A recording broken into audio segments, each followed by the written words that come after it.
See if we can figure this out. See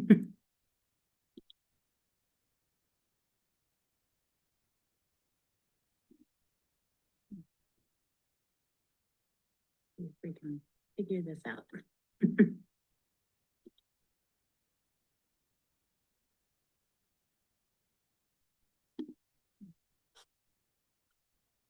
See if we can figure this out.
I should have done all this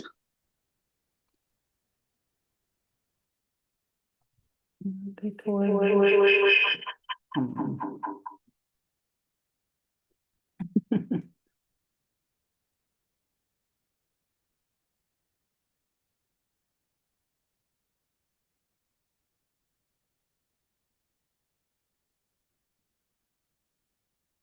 So many technical difficulties.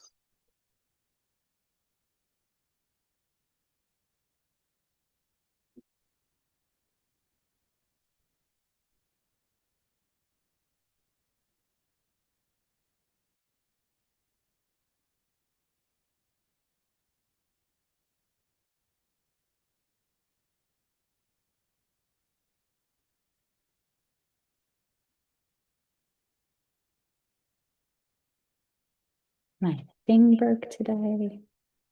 I'm trying to figure out how to make all this work.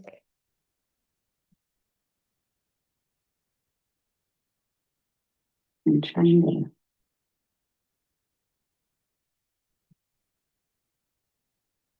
well, what I would like to do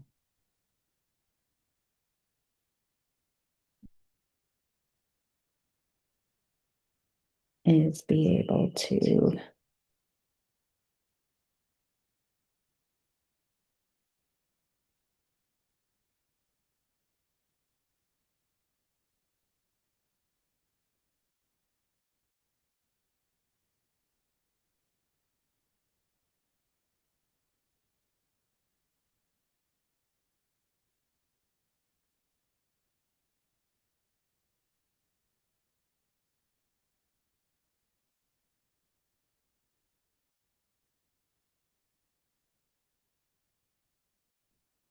it's not working.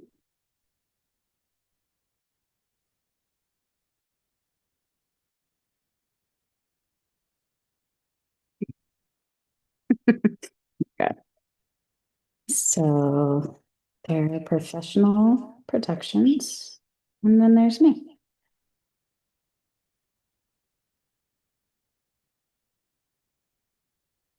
Oh, can I just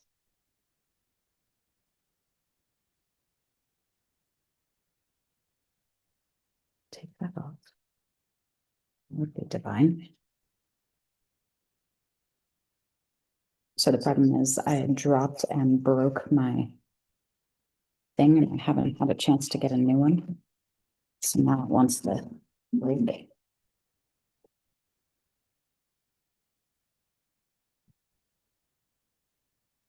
Every time I set it. It just wants to spin.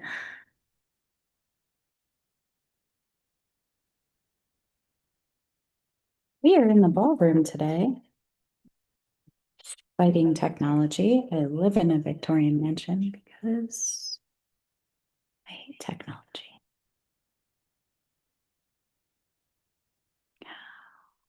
Oh, does that stop the echo? Okay, perfect.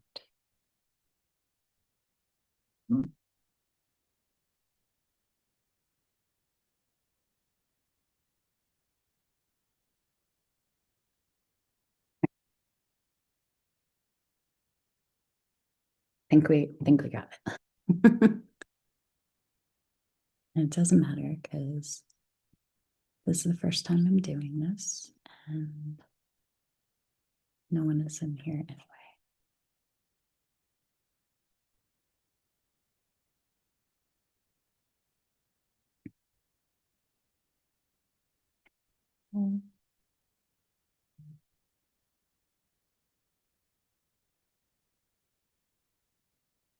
Hmm. How do I turn off the volume in my phone? Okay, guess not. This is frustrating.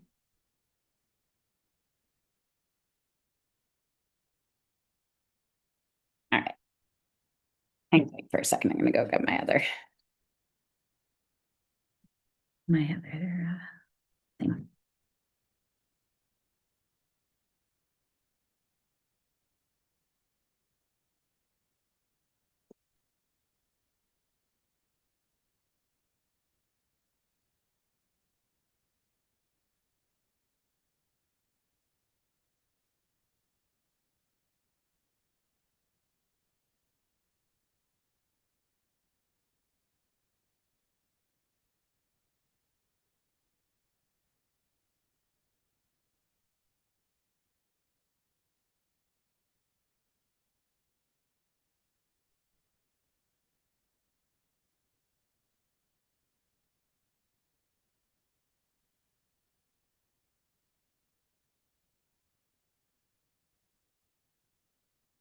Okay, so wait.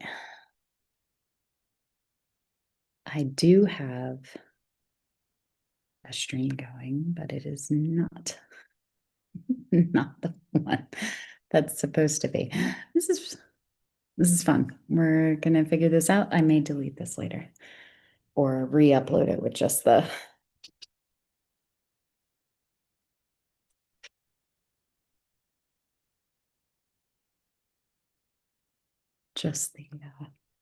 actual coloring part. But for now, you get to watch me struggle with technology, which is a constant for me.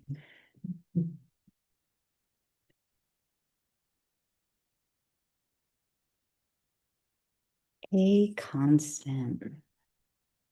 Okay. This may work.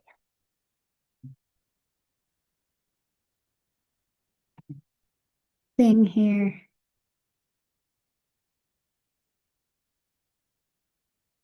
Let's see how that does.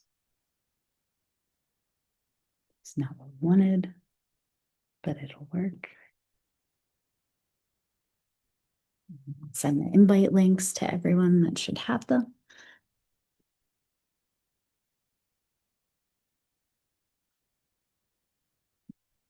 That works.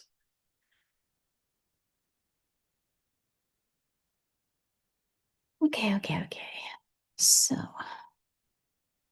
send the invite. Let's do that.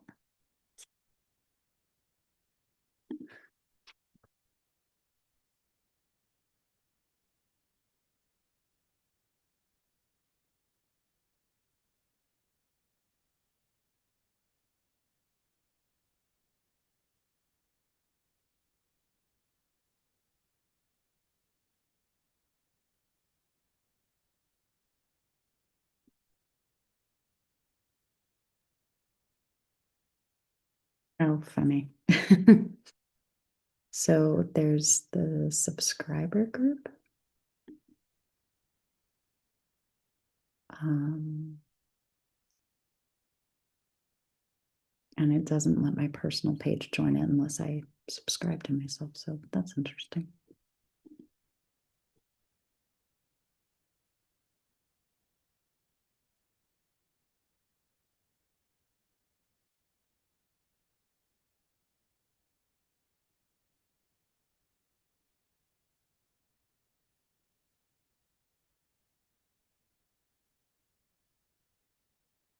We're going to see if we're going to keep this on YouTube or also put it on Facebook. We'll figure it out. Figure it out together. It's okay. All right, we're just going to roll with it today.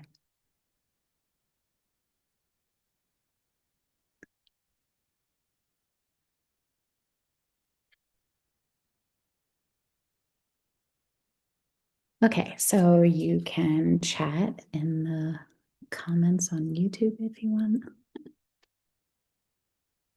I'm going to share it.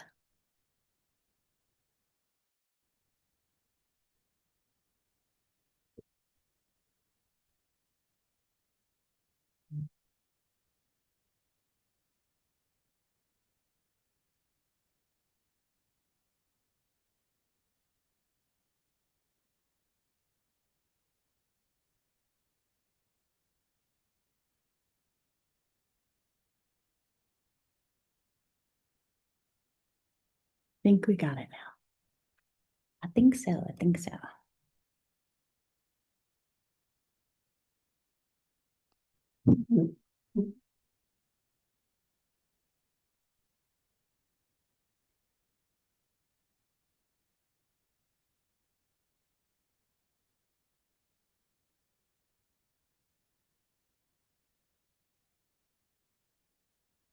It seems like that will work. Hopefully. We're going to switch into this side. I'm a lefty. This way. How's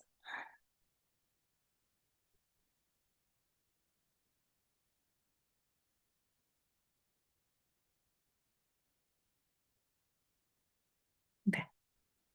That should work. Why?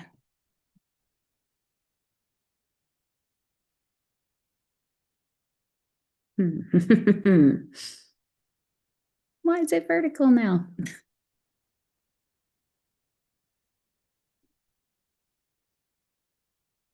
And I shift the video.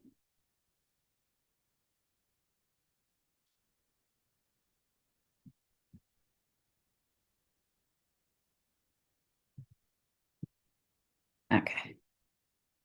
Look at me technologying. That's so fun. Okay, so if you are in the Patreon group, you can go to the link.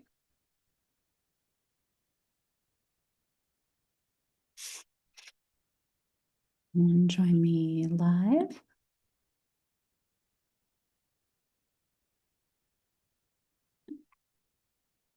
Let's see.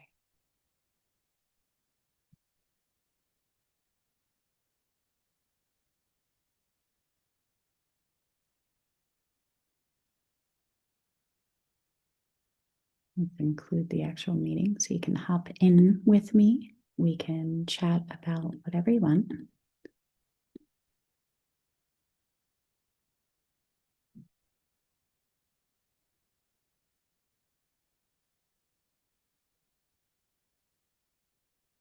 And we'll go from there.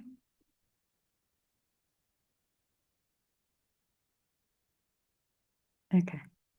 I think I got it now. I think I got it. All right. So we are in my ballroom right now at Reliquarian House. I got this fantastic new deck.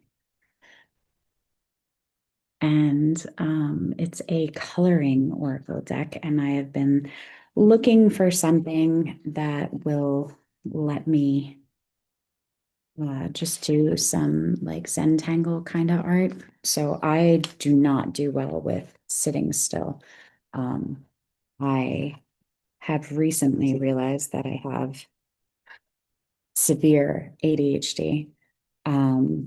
And it was never something that was diagnosed because I'm from the generation that wasn't a thing. So I have a really hard time like sitting in meditation, but I've always been really good at like zenning out into the flow state. And I do most of my best thinking for my books and for my projects while I'm doing like, I call it mindless art. I think a lot of people feel that way. That's why there's like such a big market for like adult coloring books. So I found this the other day, and it is a full tarot deck that you color yourself. The cardstock's pretty thick. I am actually going to try watercoloring it for the first one, and we'll see how that goes. I would feel much more excited if I knew that it was going to go well, or if I had an extra card. So if you're not familiar with tarot cards, there's a lot of good resources online. We're just going to go through the deck. Let's prioritize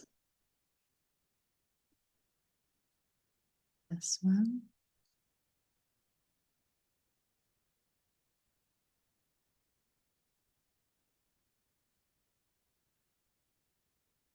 If I do.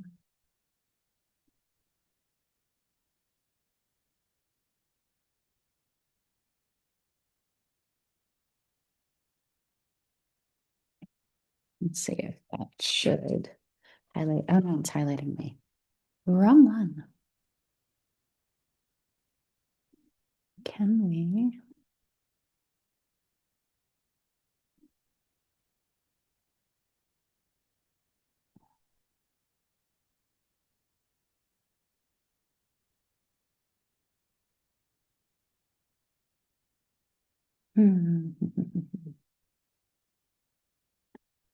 We're just gonna play together here and figure it out.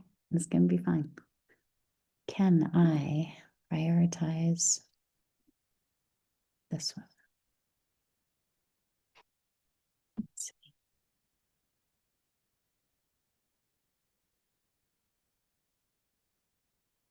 Let's shift this just a little.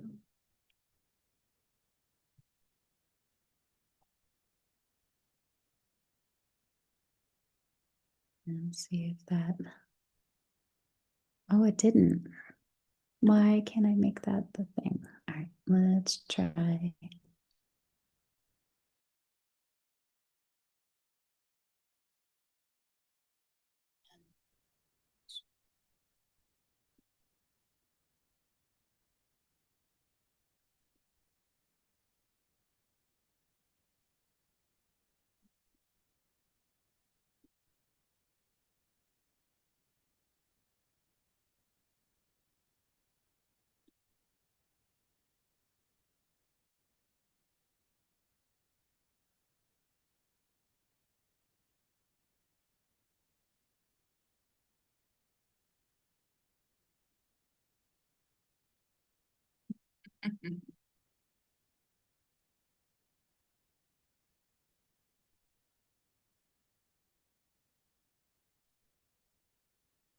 Go side by side for a little bit while we go through these. I would love to have a sample card so that I could test this out, but I am also famous for just rolling with it. So here's what we're gonna do. We are going to do a little shuffle. And then we'll go from there.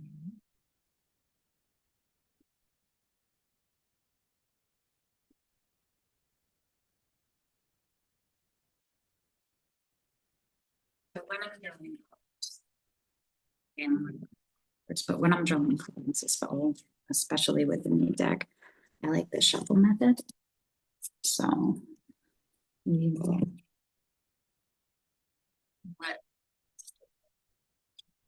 we're probably going to do the whole deck this way. And then we will sit and we will color and we will go through and see what comes through. Six of so I usually work with oracle cards. I'm still just learning the tarot. I have the general idea, but let's see.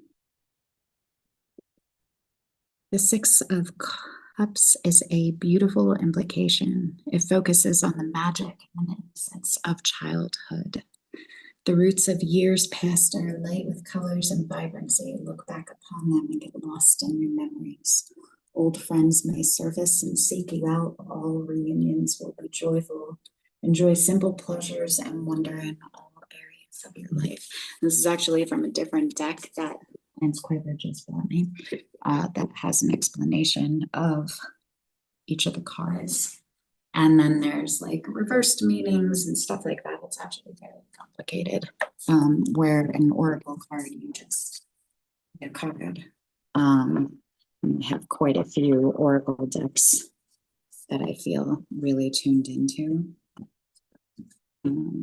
So, what today? My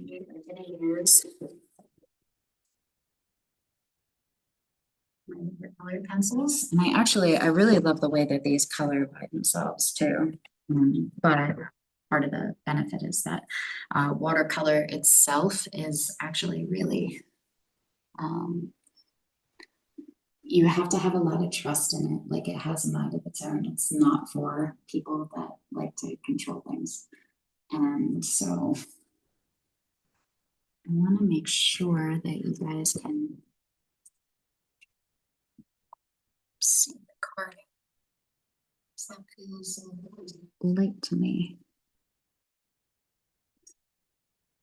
But we'll roll with it.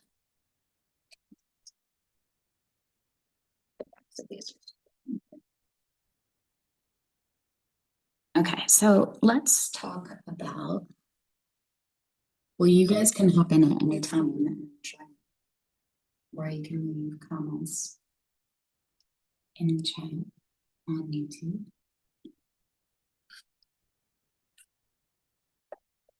Let's talk about Reliquarian House and what we're doing here. So Reliquarian House is a Victorian mansion, and it is in Kane, Pennsylvania, in the Allegheny Mountains.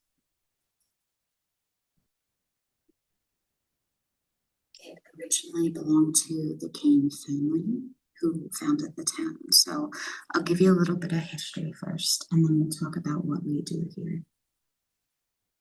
I'm coloring with the yellow, and I don't think it's even showing up, but we're going to give it a brief undercoating, and then add some more color. So originally, General Thomas Kane was part of the Civil War, and he was part of a regiment called the Bucktails. And they got that nickname because his soldiers would hunt the deer and then pin their tails to their hats. So they were called the Bucktail Regiment. And he did such a good job during the Civil War that the president gifted him acreage in Western Pennsylvania. I think it was about 25,000 acres, if I remember correctly. And he took that and founded the town of Kane with that. And so they had a house here called Kane Summit, which was actually an exact match to this house. That house burned down in the mid 1800s, and then his son Elijah had the house here. He founded a town called Mount Jewett. So I am actually the only person on this side of the mountain, I think, that has a Kane address, because everybody else is Mount Jewett. But when he built the house, there wasn't Mount Jewett. There was something he founded after. And Elijah fell madly in love with this woman, Sal, and he named the house Silverside for her because she was the silver side of every storm cloud in his life, which I just find terribly romantic.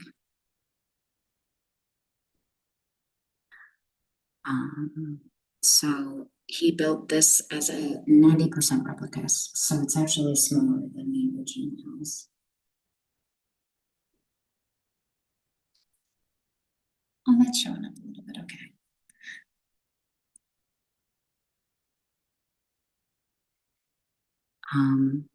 So Silverside was built for him and Zella. It lasted for 3 generations of the family. And then it passed to the granddaughter, great granddaughter of Thomas King, granddaughter of Elijah King.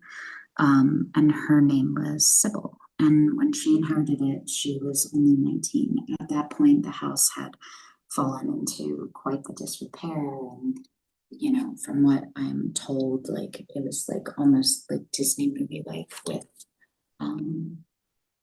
having, let me see,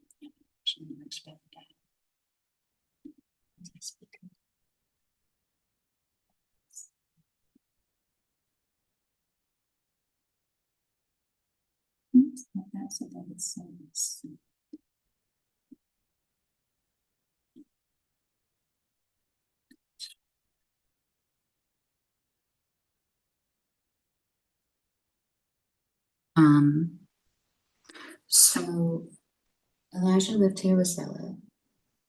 They had their children and then their grandchildren, and then Sybil. She was 19, she was getting ready to go to college, and the house had fallen into disrepair and needed a lot of updates. And even though their family was fairly wealthy, it was too much for a 19-year-old girl who was grieving her father and starting college to take on. So she ended up selling it to friends of the family, and their name was the Birch family, like the tree. And so, from what I'm told, Mrs. Birch came and just made this her labor of love for literally decades. They had to jack up the whole side of the house and go through and fix so much stuff. And they had to put all these I-beams in and redo the entire foundation in the basement to keep the house up, because part of it was like literally collapsing into the mountain. And you can actually see on the second floor like the scars of that process, because they lifted that whole part of the house up about 2 feet, and the walls were cracking. So there's like the fissures in the walls from that process that are still visible in different places. But she basically restored everything, updated all of the plumbing and the wiring and gas lines and everything else, so that it would not basically be torn down. And then for about 2 years, so she inherited it in the 70s. For about 2 years in the 90s, they ran it as a bed and breakfast and a restaurant. And it was like this 5-course tasting menu restaurant. Every room downstairs was like had tables in it. So there's in the downstairs, there's the ballroom, and then there's like a bar and a tea room, a music room, a living room, and a formal dining room. All of them had tables in it. Why is this not working?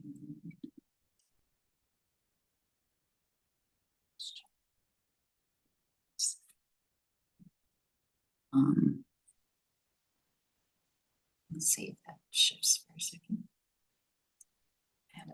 There we go. Okay. All right. So the Burgess had it until the 90s. She ran it as a bed and breakfast.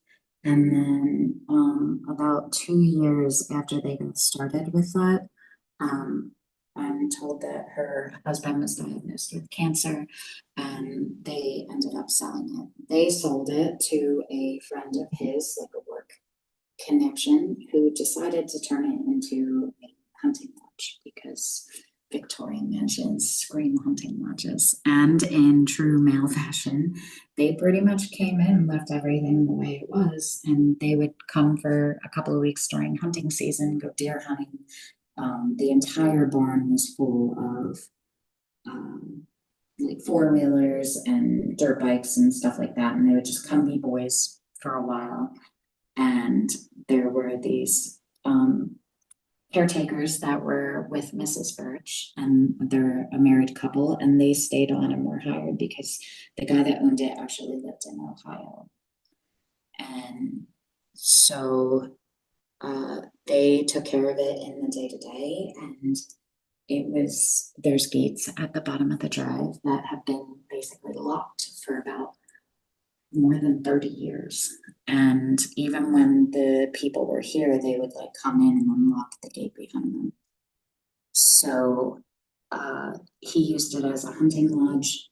They would come in during hunting season. I'm told about this big clam bake that their family would have, which is funny because in the pantry that we just redid, if you look at some of the other videos, so many of the dishes are fish themed because of this like family clam bake. So I'm like dying to do like a under the sea prom mermaid event here so that I can use them all. So they had it. He lived in Ohio. He wasn't using it. He recently decided to sell it to a friend of his that used to go hunting with him that does have land here and live here.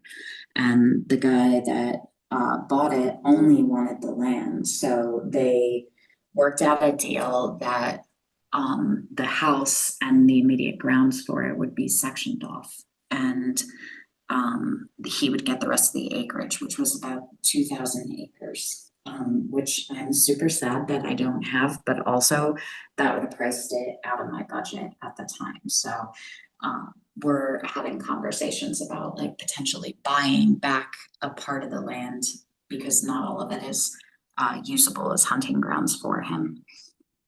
He wanted to make a big man cavey hunting lodge that actually suited him, made out of mostly like antlers and testosterone on the other side of the mountain, and left the house. So instead of paying a commission to the realtor that was handling the land transaction for him, they gave him the house as his commission, and then he put it up and sold it. If you've been following me at all and know the story of Elysian and the story about some of our process going through with the other buildings, there was Marywood, and then there was Twin Turrets, and then there was Woodside, and all of these efforts to find a home for the nonprofit. Woodside, we put an offer in, and the realtor just didn't give it to the couple. She was like, we put it in on a Friday afternoon, and she was going to see her daughter, and went, oh, I'll do it when I get back on Monday, kind of thing. And even though our offer was almost 100 grand more than what the offer was, they accepted. The husband happened to be like out doing yard work that day, and someone stopped by and made like basically like a cash offer that they took. She was dealing, that was like during COVID, so this is a 5-year story.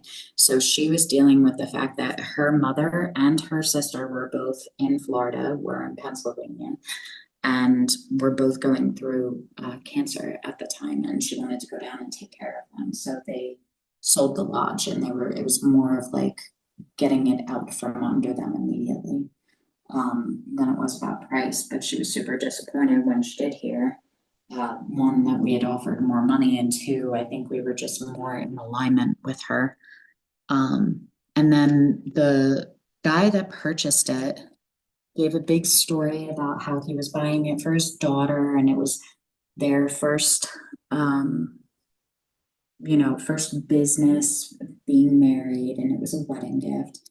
But then when he heard about me, he immediately contacted me and offered to sell it to me for the price that I had offered them. So he would make a quick turnaround of 100,000. It's kind of a shitty thing to do to the original owners. But she was okay with it because she liked the idea of me being there. And honestly, she built that place and ran it and was kind of the matriarch of it. So it would have been a win-win for both of us to be able to do that. Because she would have stayed involved when she came back. And having that kind of expertise for, decades as a new business owner would have been really wonderful. So we put in an offer, they accepted it, we put the deposit down, everything was good. And then a couple of days later, we got contacted by his lawyer saying that he wasn't selling it. His daughter wouldn't forgive him and he needed to give it to them. And we really went back and forth because originally we were under contract. Like I was really thinking about going to court and fighting him on it to push the sale through because it was in writing. And it was 10 minutes from home and it was, this really, beautiful little restaurant, had the liquor license and everything so we could do events, and then also had the 14 rooms above. And I think it just would have been a really good fit. But I am a big proponent of like trusting the universe. And at the time, my husband, who is not, he doesn't believe in any of that hippie shit. But he did say to me, do you really want to spend the next year or two and however many thousands of dollars fighting this guy in court, trying to push this sale to go through? Or do you want to trust that the universe has something for you? And my guru and teacher, Denise Darlene, is constantly reaffirming for me the adage of this or better according to my highest good. So we let it go, got our deposit back, and then he turned around and sold it to someone else who had a bit more money. So it was just a lie all the way around. But a few years later, after 2 more buildings that we had looked at that fell through for different reasons, higher bids or red tape and politics and, other things. The original owner who I became friends with, Gail, sent me a message with pictures of this beautiful blue Victorian mansion. It was just darling, and said, I love this. I think this is your home. Go buy it. I want to sleep over. And I was looking at the pictures and I was like, let's just go look at it. And my former husband and I were in the process of beginning to separate and come to terms with like the end of our marriage. And it was very amicable. And still is. Like we've been best friends since we were 11. We came together to raise our children. But we are the epitome of opposites attract in everything, in the kind of houses we want, in the kind of lifestyle we want, and the adventures that we want in our future life. And there wasn't a way for us to like cohabitate without one of us majorly sacrificing our own happiness for that. And sometimes love is just letting go. So he was like, oh my gosh, it's 5 hours away. And I was like, let's just go look. It's a day trip. And he was like, yeah, it's a day trip. So we came, and the roads here aren't marked. Google's never like mapped them. It was a hell of a time trying to find it. The house wasn't marked as an address. There isn't an official address for it, or wasn't at the time. And we got here and we were driving up the driveway, and it was just just awe-inspiring. And it reminded me immediately of the Practical Magic house, which I probably watched 1,000 times as a kid. And then everything was left. So most of the stuff that is in this house has been in here for decades, if not a century. Some of it is the original Kane family.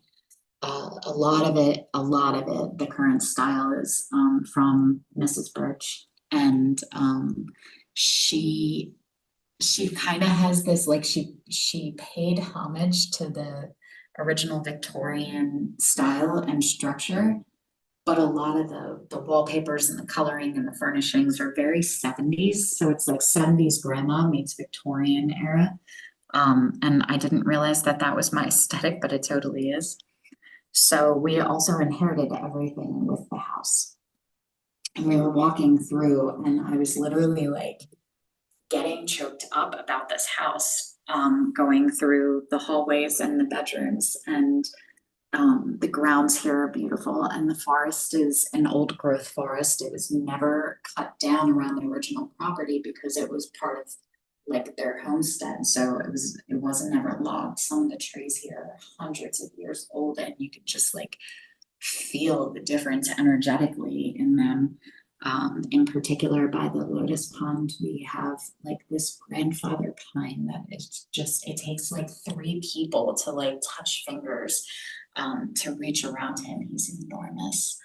And I was going through and was like, oh my God, like I just like, I have never felt such a connection to a building. And my former husband was like ready to cry as well, because every other place I looked at was like a complete renovation. Like there were rooms torn to the studs, there were floorboards missing, there was wiring that needed redone. You know, it was like very like urbex, you know, abandoned type things in the shell, because I wanted this size, but I had a limited budget. So the fact that it was like meticulously maintained by the caretakers and just lovingly preserved was like great, because he's like, oh my God, you're not going to call me to fix anything. I love this for you. So that was pretty magical. And then we got to the part of the tour where they showed us the hidden library, and at like as soon as he opened and revealed it, like my jaw just, and I like looked over and Michael was like, I guess we're putting in an offer. So we did. We put in an offer that day, and bought it within a month. And the realtor was like, okay, well, I'm trying to close before the winter. This was July when we did the initial walkthrough. And he was like, how does August 15th sound for a closing date? And August 15th is my grandmother's birthday.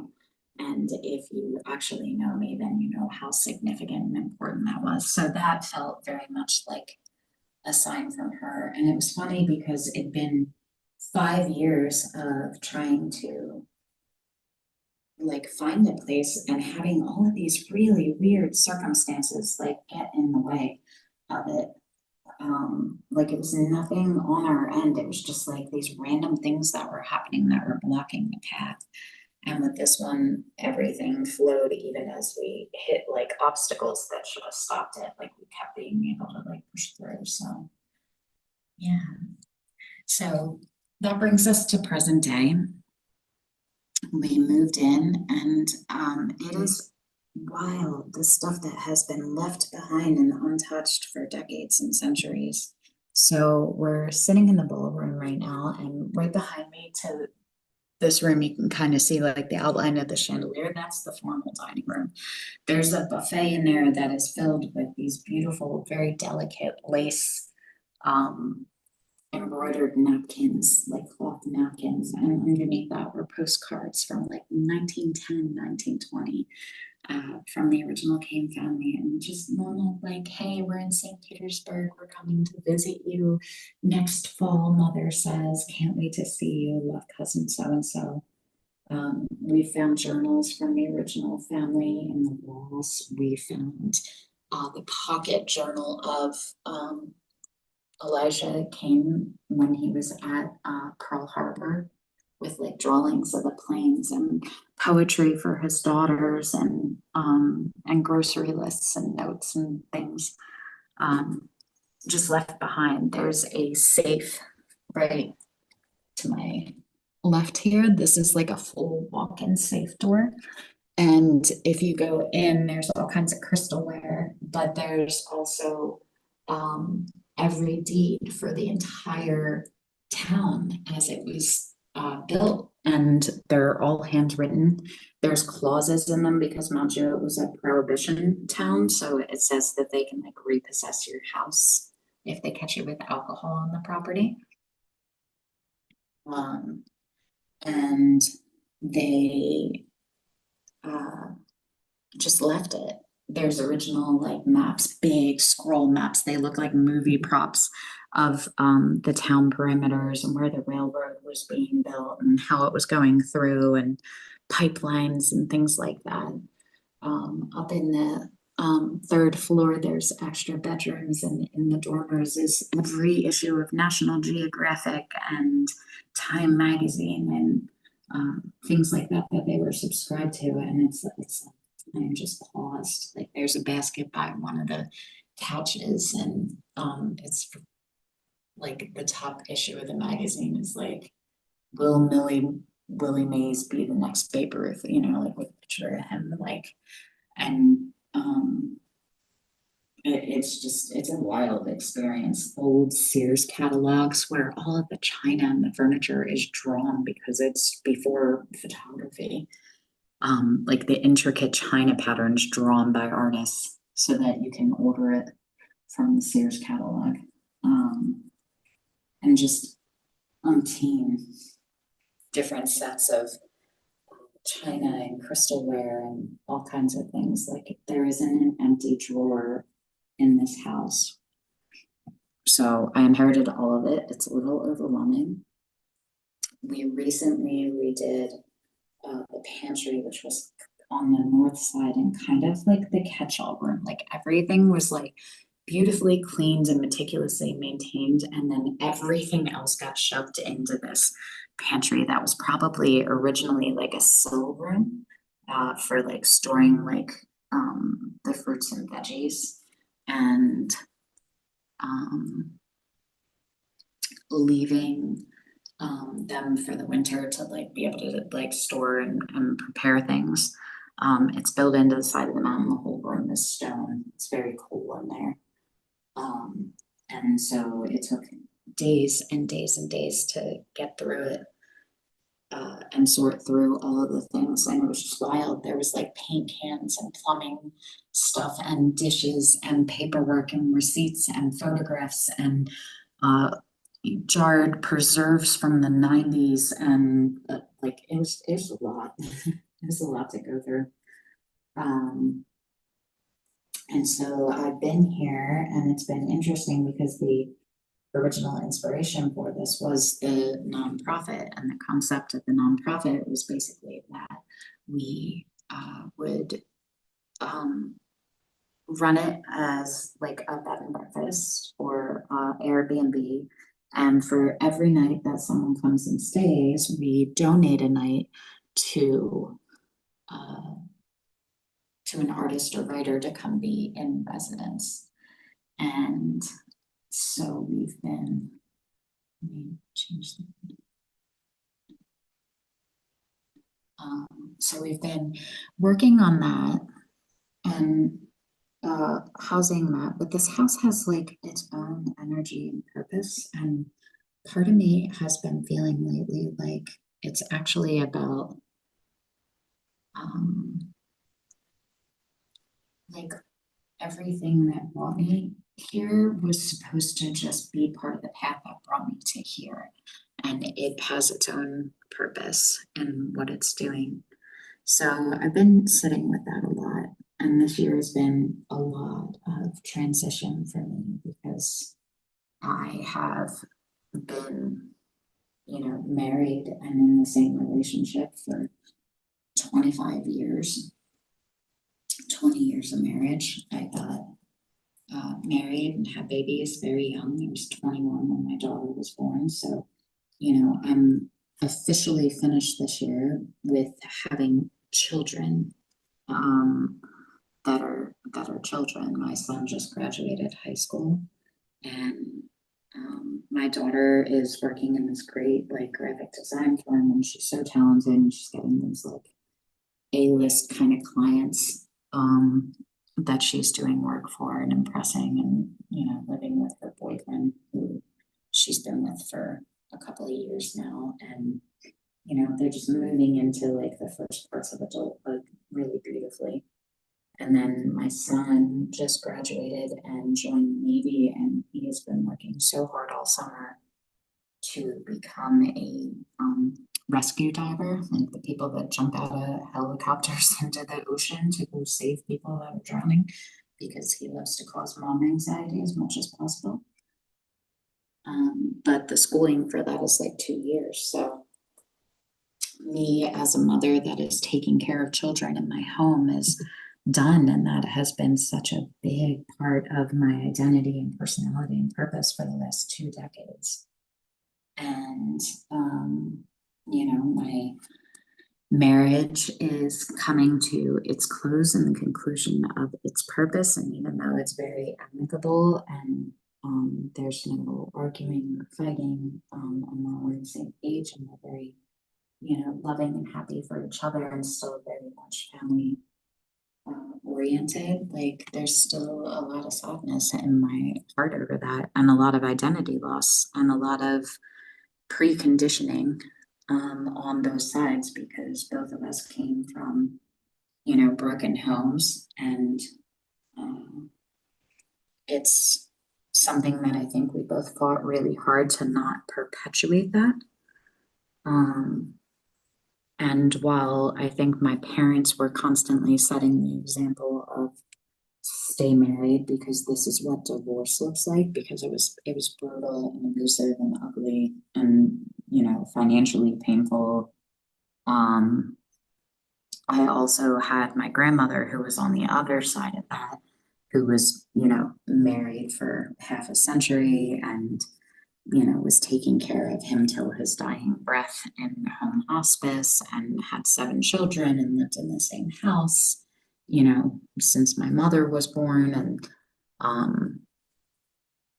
you know, really set like that sort of like 1950s all-American dream, happy family narrative. And so it was very much this is what I want life to look like, and this is what I don't want life to look like. And I attached both of that to the idea that that could only happen by staying married, even if the marriage was not healthy or happy. So there's a lot of unconditioning that's happening, a lot of unlearning, a lot of new identity coming through in that. And it was really scary because this is 5 hours away. I grew up in very suburban type things. I was in a very good school district through middle school and high school. I'm 5 minutes from everything that I could possibly want or need. And then I moved out to the middle of the woods where there is no cell signal and no Wi-Fi and no neighbors. And it was like a running joke of like, hey, don't get eaten by a bear while you're up there. Which was funny because then the caretakers came and were like, oh yeah, we had to replace the doors on the lower stables because a bear broke them down. So that's actually a thing that happens here. And I had a little bit of buyer's remorse, especially the first couple of weeks where I was trying to figure out what I was doing. I think especially without having my dog here, she was at home while I was like traveling and bringing things back and forth. It was just me, and there was a little bit of wondering what I was doing and how big of a mistake I made, because now I'm in this giant mansion in the middle of the Allegheny forest with more bears and coyotes than there are people. It did require a little bit of bravery. It got better once I brought my dog and once I got Wi-Fi. And it was funny because the realtor was like the most useless human being. He didn't understand why the title company wouldn't accept the maps, like the property line maps from 1906. He was like really annoyed he had to do his job. And then he was like leaving for a excursion in Alaska or something. And we were trying to go to settlement, but we couldn't get a hold of him. And then when we like went to sign, like he wasn't here to like give the keys. And he's like, oh, they're just hanging on a hook by the building outside. You'll see it when you get up there. So we drove up here and um, went through all of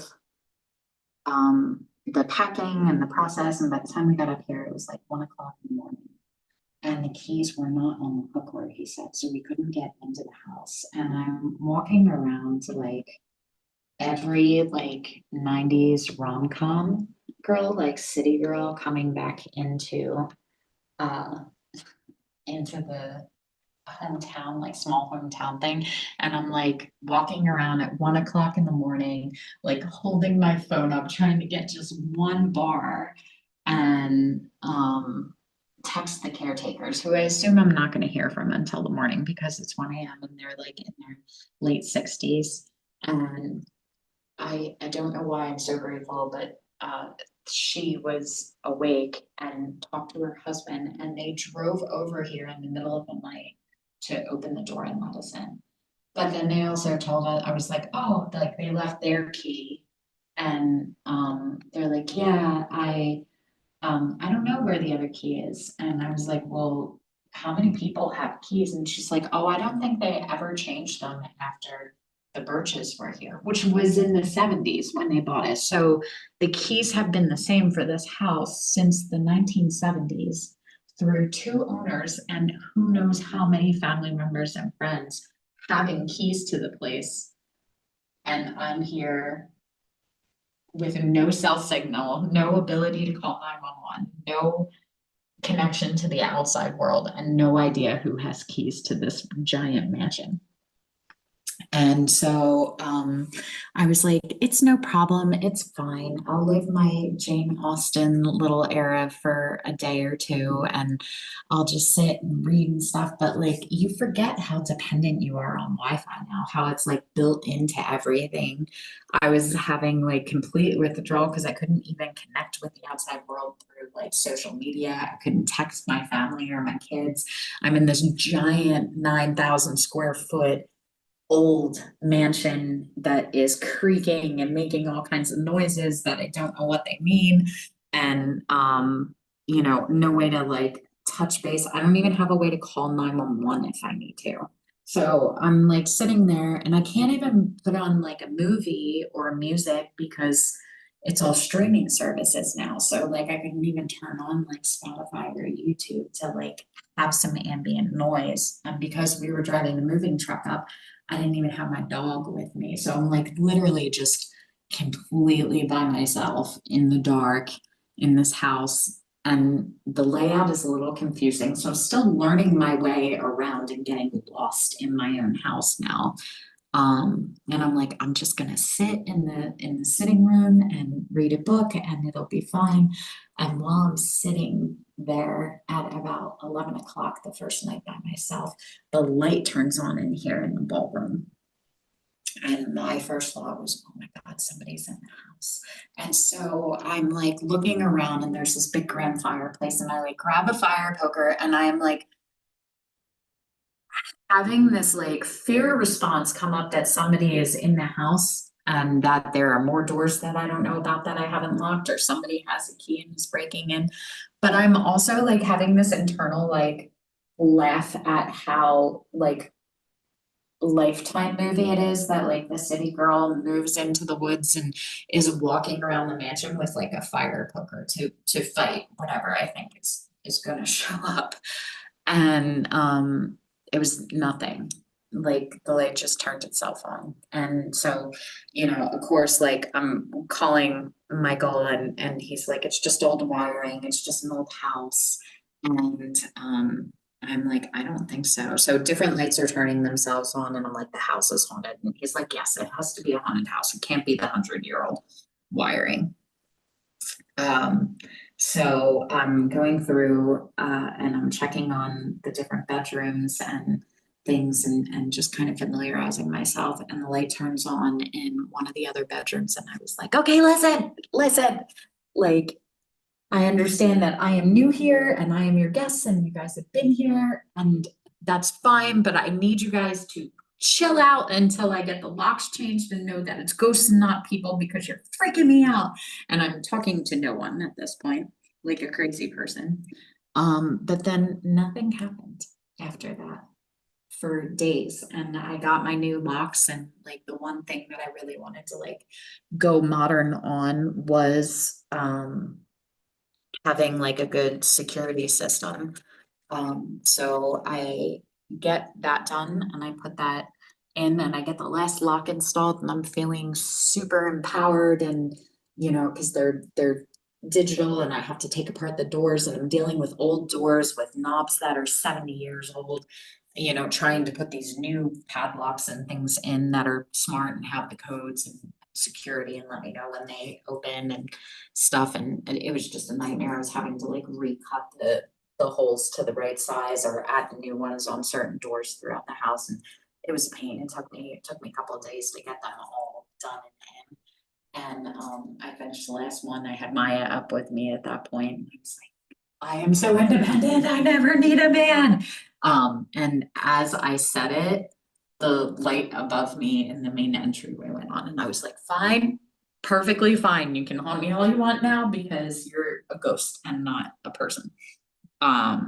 So that was super entertaining. So now we're here and we've been here for a while and, you know, honestly, I think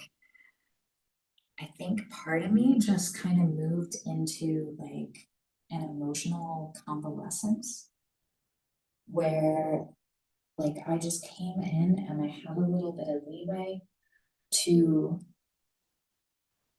like shut down like entirely. And I was trying to like motivate myself to like do all of the things that I've been working so hard for the last couple of years, all of these things that I had worked on and tried to bring into being. And there was just like no motivation for it now. And I couldn't figure out why, because like this was the dream, like this is everybody's dream, like in, you know, hidden context, everybody wants the Victorian mansion until it's time to clean all the bathrooms. You know, but that practical magic house and that slow living and feeling like you're in a novel and stuff, it sounds great in theory. And then I got it, and then it was just like a total like shutdown. Like I didn't go meet any of my neighbors, I didn't invite people in. I did the bare minimum that I had to do with people that were coming to stay.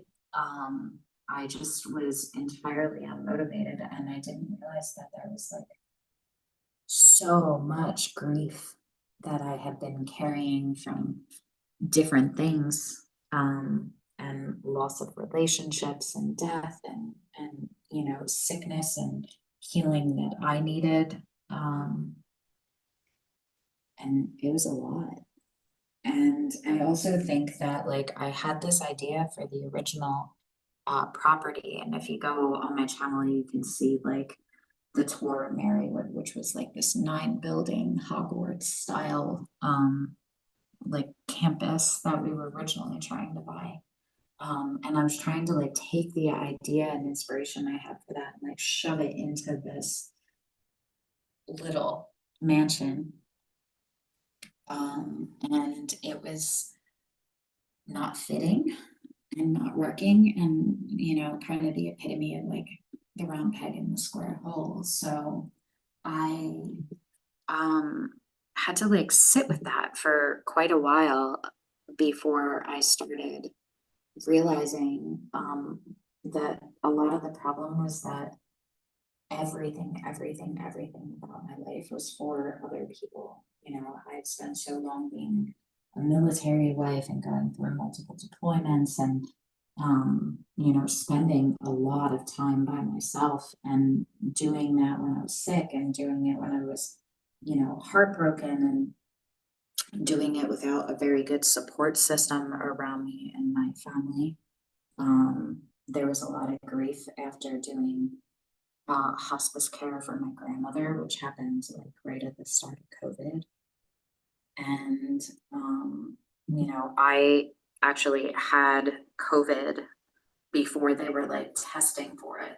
Like everything happened right in the same time where she passed away right as like we were starting to hear about it on the news right before the lockdowns happened. And um, everybody thought that it was caretaker fatigue because I had her in my home and was, you know, 24/7 caring for her, while trying to balance that with taking care of the kids. And they were like, oh, it's just caretaker fatigue. You just, you know, you just need to recover. But like I had COVID so bad that it developed into pneumonia in both lungs, and I had problems with my heart enlarging, and have had continual ongoing problems with my heart as a result of that because it like swelled. And then when I got better, the swelling of the heart went down, but it like ruined the seal in the mitral valve. So I have like sometimes blood like regurgitates basically back up and like backfills into my lungs instead of getting pumped down into the body. It makes me feel like I'm drowning. Super fun. And I just wasn't able to take a break with any of that.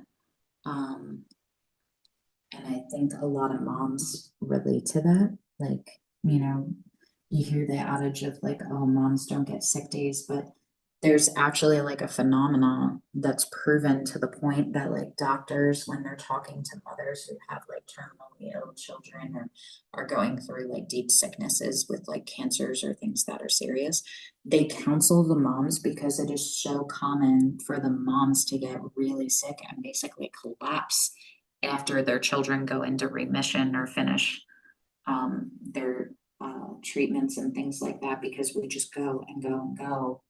And then when everything is okay, then we'll just like our bodies will just shut down. And I'm sure as women are watching this, that we'll get some of the comments and stories for that, of their own experiences with that. And I had an issue with my hands, where my skin was like cracking, and they were like testing for like different versions of like psoriasis and stuff, and they had me on steroids and they had me on antibiotics and they had me on like all these different creams to try to stop it. And it was so bad that like if I spread my hands or closed them, that the skin would crack and start to bleed. Like I had gotten to the point that I couldn't hold a fork, I couldn't wash my hair. You know, I was painting the one day and I don't even remember what the piece was, but the paint was yellow, and then I realized that there was red in it, and I was like, I didn't even open red yet. Like, where's the red? And it wasn't paint; it was blood from my hands from holding. Like I couldn't do this when I was doing it. It was like cracked and running down my thumb, and just like the pressure of just pressing like your finger against it was like causing it to bleed. And I just remember like sitting and crying and being like, something has to change. So I did. I changed everything. I left literally everything and everyone that I knew and loved and cared so deeply about, and came up here and just spent like a year by myself in convalescence. And then I just started to wake up, and I think the house woke up with me. And I think, you know, she's been mirroring me quite a bit. We're both a little high maintenance.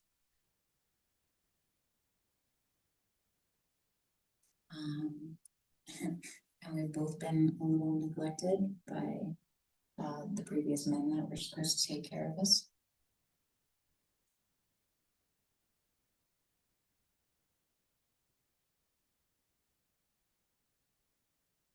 just happened with that flow?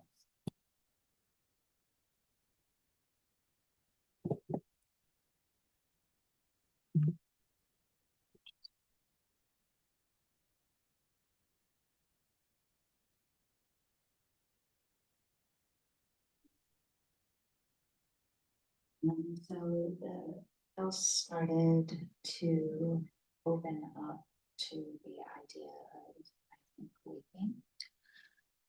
And we've been kind of going through that process together. And then I got like a very clear inspiration for the purpose forward to like take a breath from all the serving with a nonprofit and with other people and everything that I'm always doing, and to actually like do some feminine self-care and just be in my own space and my own beingness. It's interesting because I think that one of my talents or gifts is that I can like walk into spaces and like just visualize and see different purposes in the room. And I was having like really hard time with that here. And I think some of it is that like things have energy.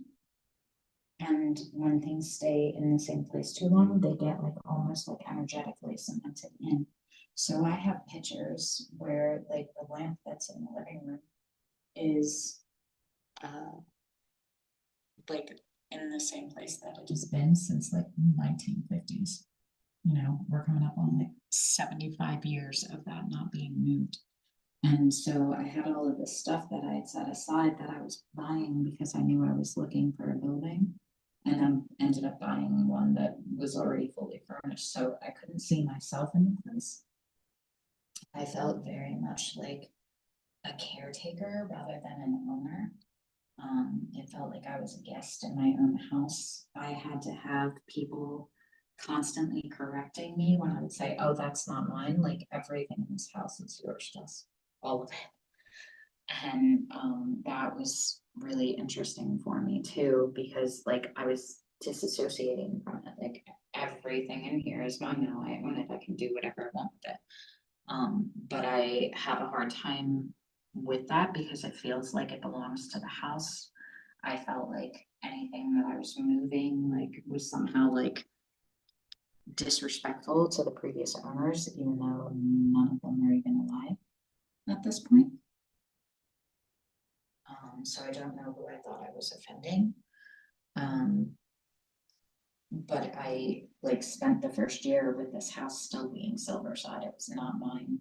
90% of it was 99% of it was really just how I had purchased it. I didn't feel like I could change wallpapers or colors or even the furniture layouts. Like everything that I did was very, very minimal and made to be easily fixable if I wasn't here. And I think some of that was also just a lack of faith in myself and feeling like fear about getting attached to it, that I wouldn't be able to keep it up because it's a lot. Like just the mortgage here is like $4,500 a month. It's super expensive. It's very big. It's a lot of work to try to maintain the inside and the outside. I'm kind of liking this just colored actually. I might not more colored. But yeah, like it takes me like 4 days just to keep up with the artwork, even though I only have like 7 acres, 6 acres. And even with the pantry, like the pantry felt like the right start because it was completely on the north side. It's hidden from anywhere guests are.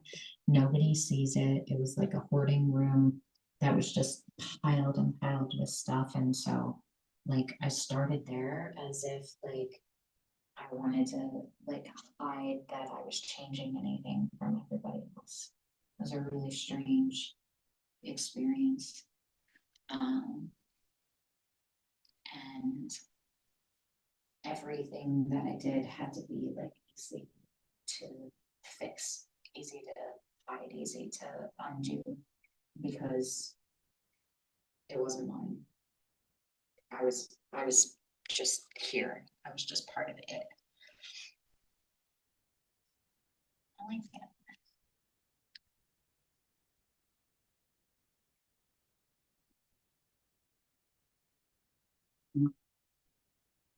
I think that part of what has been happening is that as I am somewhere safe and that I am not responsible for other people for the first time in my life, that it's allowing my nervous system to come out of fight or flight.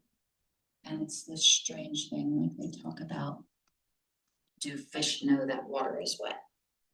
You know, can fish even perceive water? Because it's just how they exist. And I think when you're born into like trauma and you know, difficult things where your survival depends on it, that you don't even realize that you're in fight or flight. Like you don't realize the toll that it's taking on you physically or emotionally or mentally.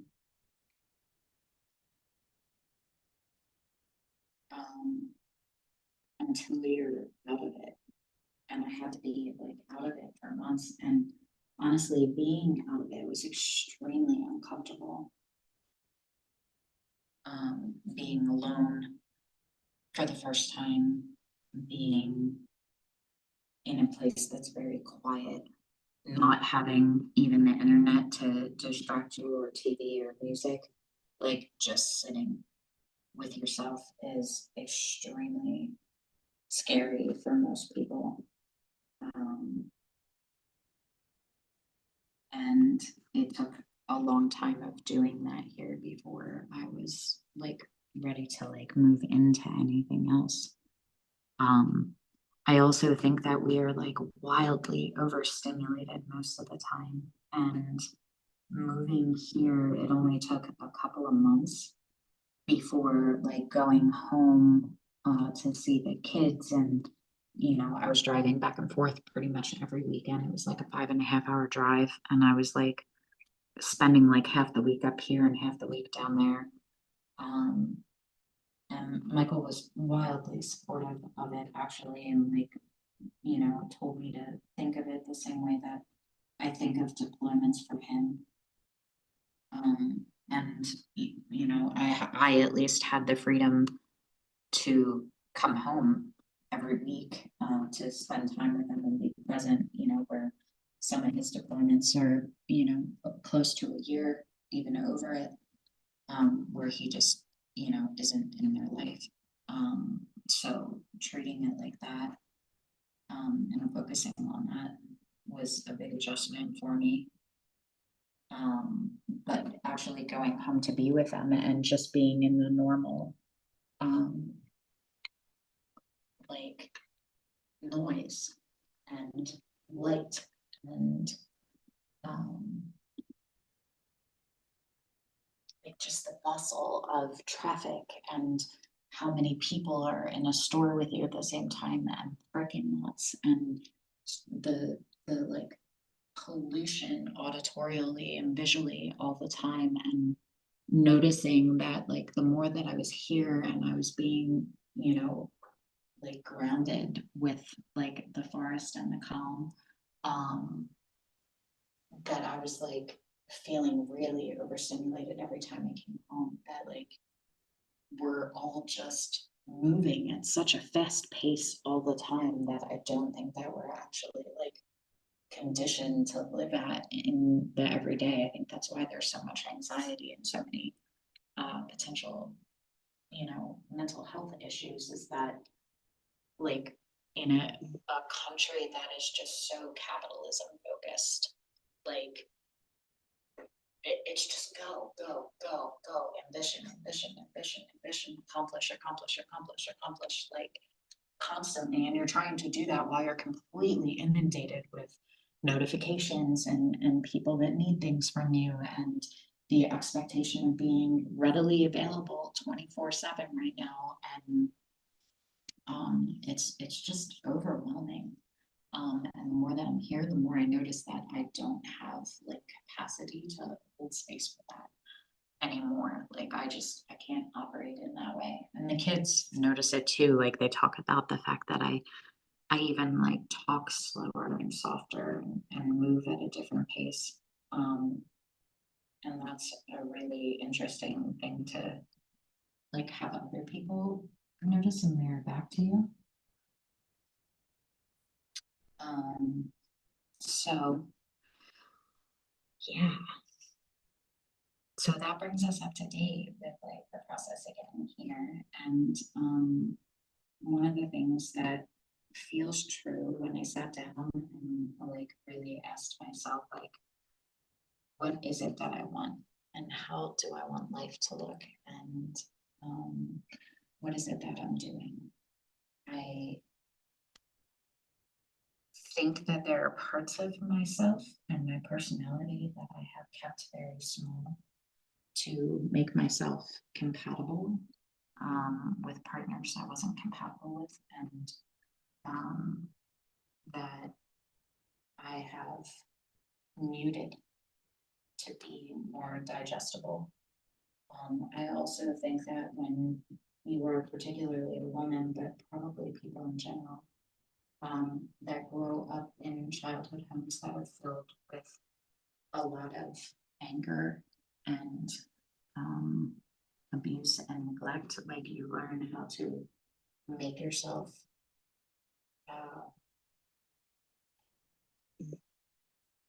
small,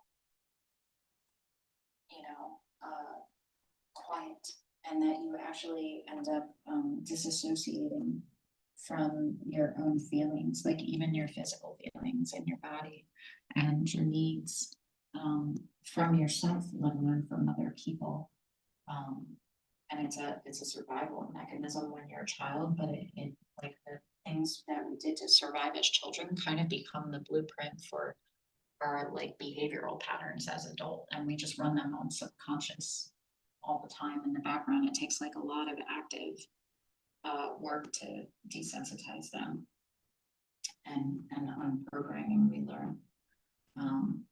And so I think for me that it's interesting that the first card that we pick in this process is the Six of Cups. And this is already running over. So I guess this is going to be like probably an every other week project. So we'll do like one card a month. And we'll hang out on Wednesdays, but we'll stay with that. Because if the Six of Cups is about, the innocence and play and inner child, I think that that's very much in alignment with what I've been feeling called for lately. And so I think that this house is kind of the outward manifestation of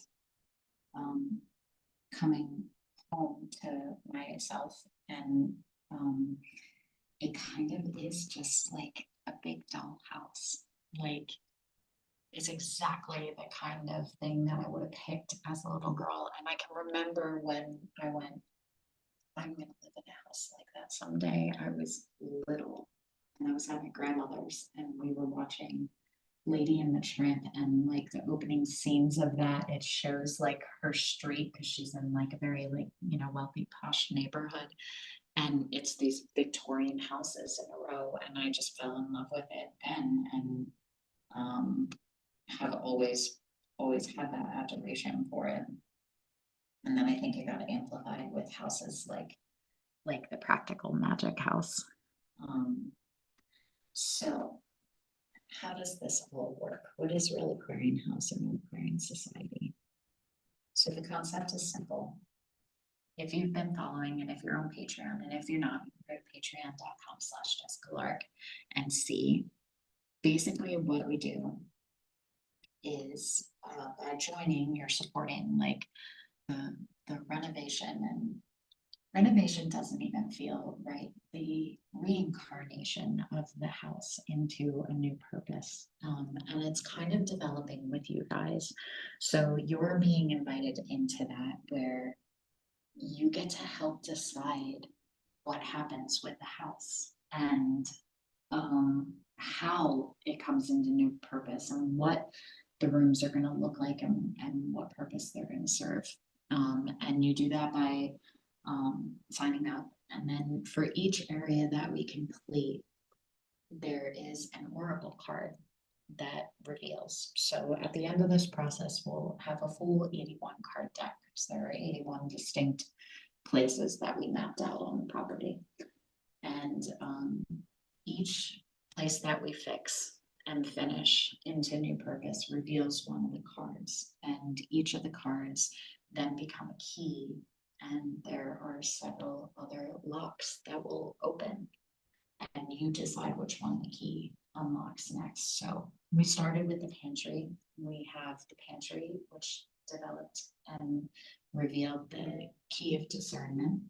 And then that opened up the potential for the ballroom, stained glass doors, the sunflower deck, the secret garden bedroom, the seamstress bedroom. And those all got listed in the Patreon, and then you guys as the members and the supporters decided what you wanted next. So we are on to the stained glass ballroom that overwhelmingly won everywhere that we asked for opinions. And so that is the process and the project that's coming through this week. If you're a member in Patreon, then you get tutorials and behind the scenes of what we're doing and how to do it. And we do hangouts like these. This is the first one that we're doing as a live hangout. They are going to move to being private and only for members, so you won't be able to see these unless you're a member of Patreon or a subscriber on Facebook. But if you are a member, you also get the ability to like hop in the Zooms with me, so we can chat about your lives and what you're going through and working towards. We can talk about business and marketing. We can talk about artistry. We can talk about questions and things you have here. I will tell you more about the history of the house and some of the ghost stories and strange things that we can't explain as we're going. And as we're doing all of that, we are building basically the family that this house is for. One of the other things at the upper tiers is that any events that we do, like our haunted house, and we're planning on doing like garden parties and probably when we redo the ballroom, because it's carpeted right now, which is strange, but when we redo the ballroom and open it up, we will probably start having annual balls here. And if you're part of the society, you will get the first invite to come, because we want to keep them small and intimate. You get the ability to come and stay at the house that you're designing. So it's a little bit like a cross between like HGTV and like those games that you play, like what is it, Merge Mansion or Gardenscapes, like where you're restoring the places, except for you're actually doing that in real life. And this place actually exists. And when you're done, you can actually come hang out here and stay here. And every time that someone does come and stay, then they donate a night to an artist, writer, and musician. So if you are an artist, writer, and musician, and you're looking for somewhere to come and be while you're working on your next book or your new album or a work of art, or wanting to have the gallery double as or the ballroom double as a gallery so that we can do art shows and things here. There is actually a thriving community up here for artists, and a great program called Art in the Wilds up here, where they do like open air art galleries and shows, which is super fun. So yeah, you join, you help open spaces, you help decide what they look like and how they're decorated.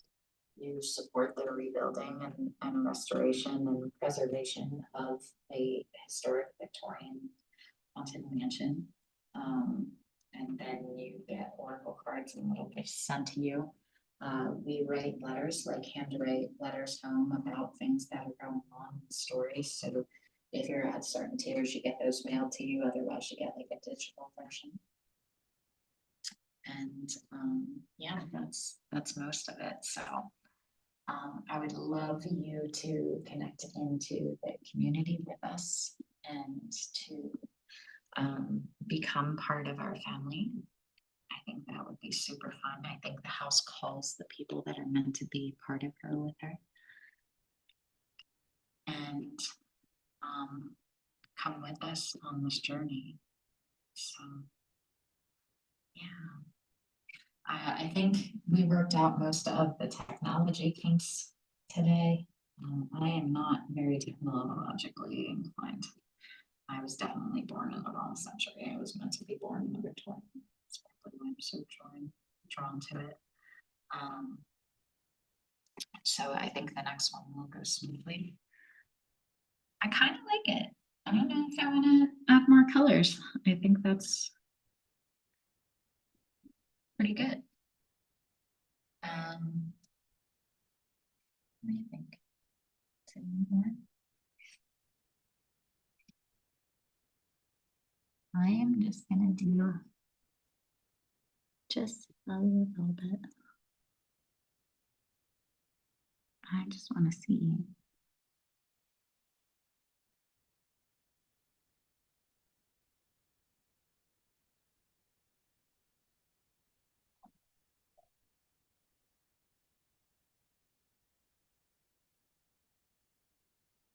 So these are watercolor pencils.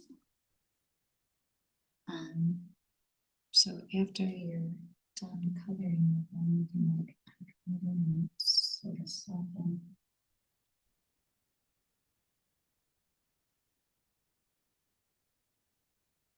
I kind of like the way it switches the pencils and like gives me a little more control than typical watercolors do, which is nice. Because watercolors definitely have a mind of their own. They're really good for learning to let go of like the productivity and the finished end result, which I am terrible and a little bit of a control freak.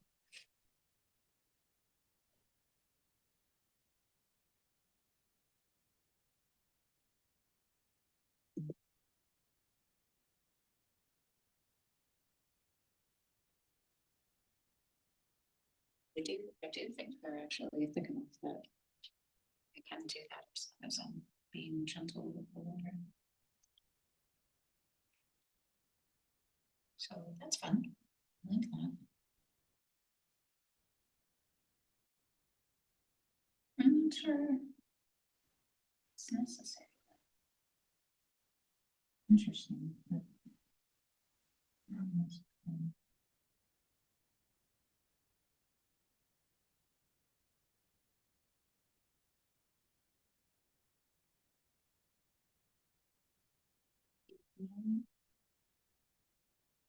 awesome. See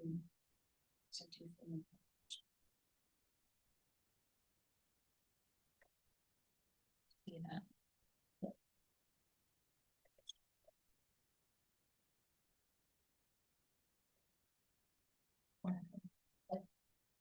So really love the softness of watercolor pencils and the shading that you get, even when you're not using them as watercolors. I don't know, so this is the back of the card, and I don't know if I'm gonna color the backs all the same, or if I'm gonna do each of them individually. So I like it. I think it turned out pretty good. I will leave a comment on the YouTube video with a link to this deck. I do have an Amazon affiliate account, so if you end up following the link and buying it from there, it's not much, it's a couple of cents, but every penny helps. And all of the money goes right back into the house and future projects. So I think in 2 weeks, we will, I have to look at the schedule because I might actually be at the Powwow Lands Club during that time, but I think what I would like to do is every other Wednesday, we will do like a live coloring.